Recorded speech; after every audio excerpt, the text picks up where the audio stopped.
was a grotesque crime that shocked and horrified not just India but the entire world, the rape and murder of a medical graduate on a bus in Delhi. Now, in his first television interview, her father Badri tells Daybreak he doesn't want her death to be in vain. We'll hear his interview in a moment, but first, here's a look back at what happened to his only daughter. The ordeal Badri's daughter suffered on this bus is unimaginable. She boarded it with a male friend and they were beaten with iron bars for an hour by a gang, and she was repeatedly raped. They were then stripped and dumped on a road in Delhi.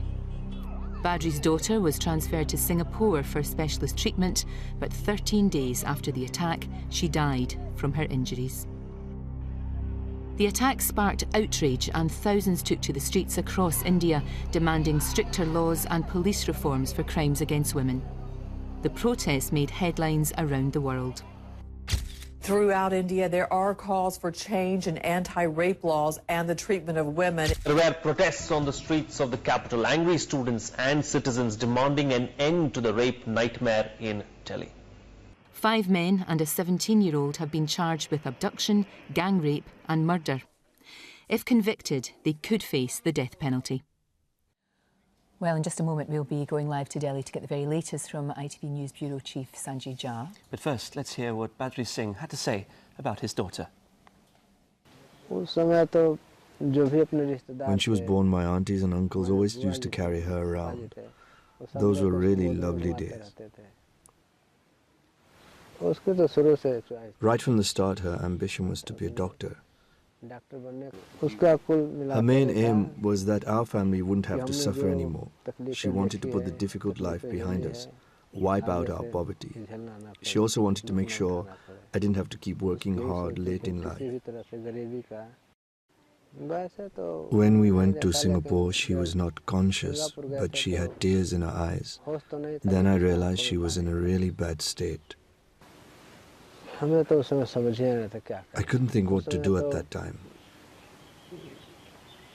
I was like a bird without wings. I was neither here nor there. So, when I thought she might get better, I used to get filled with some hope. When I was told that she might not get well and might have to have an operation, I felt uncomfortable. It was difficult for me. But when she was put on a ventilator, it gave me some hope that she would get better. I thought she might get better and she would live.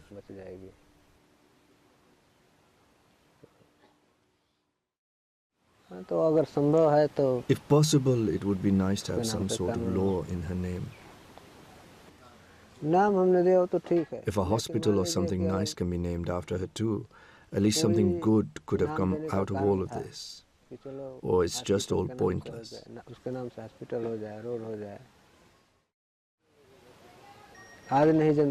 She has brought an awakening to society.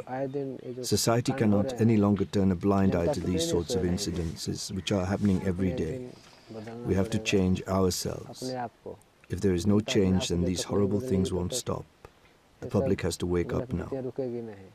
A brave man, very brave man. We're joined now by Sanjay Jha from Delhi. This story shocked the world, of course it did. The mood there now, though, are protests still continuing? Yeah, you know, the protest which started after this incident occurred in Delhi, the protest intensity has slightly declined, but the protest is still on. If you see the youngsters coming over after the work in the evening at a place called Jantar Mantar, which is the heart of the town, that's where the government has allowed the protest to take place. So every evening there are the hundreds of youths chanting justice for the young victim, you know. So the protest is still on, although intensity has certainly declined over the period of time. Do you think, though, that there will be a change in the law? Clearly, this is now, as we said, it's gone global. People are outraged by what happened to this woman. Do you think there is likely to be, is the political will there to make a change? You see, this incident was just a trigger point for the Indian society. That the gang rapes or the incidents like this has happened in the past. Indian society is not aloof from this kind of incident. But because of the increasing influence of the social media, for the first time, youngsters without any leadership came out on the street and started protesting against this incident.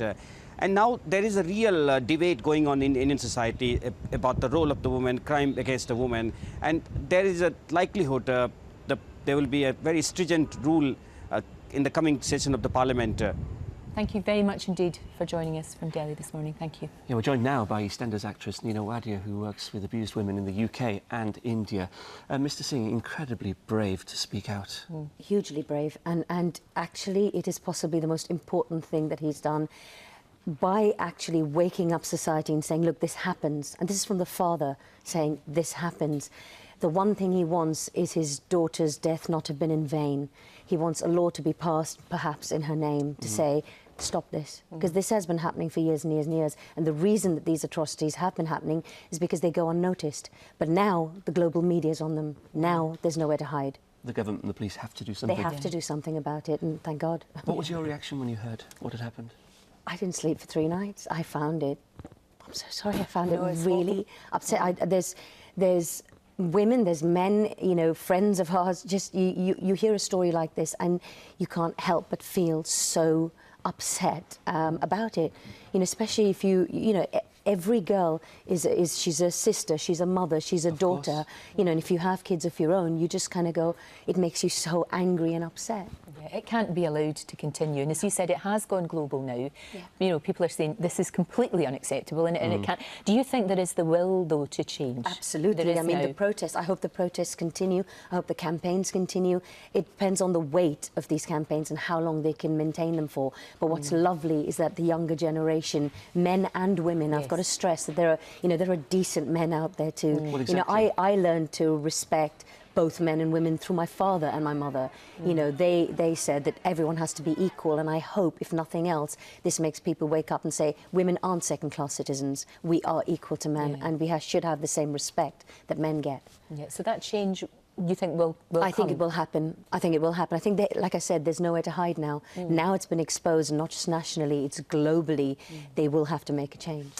Yeah, and the fact that, you know, as we saw, and you said, it's the younger generation. Absolutely. Yes, they're on the streets. This is unacceptable. It cannot happen anymore. And I think I've got to say again, father, incredibly brave man. Absolutely. Well done to him. A huge thanks to him as Thank well. you. Thanks to you as well. Thank you very much indeed. And we'd obviously like to hear what you think about this story. It's been, like we said, I know we have said it all morning, but for him to actually talk to us was brilliant. It really was. Right, after the break, we have Coronation Street's Rob Donovan. Actor Mark Bayliss is going to be here. We'll see you in a few minutes. We will.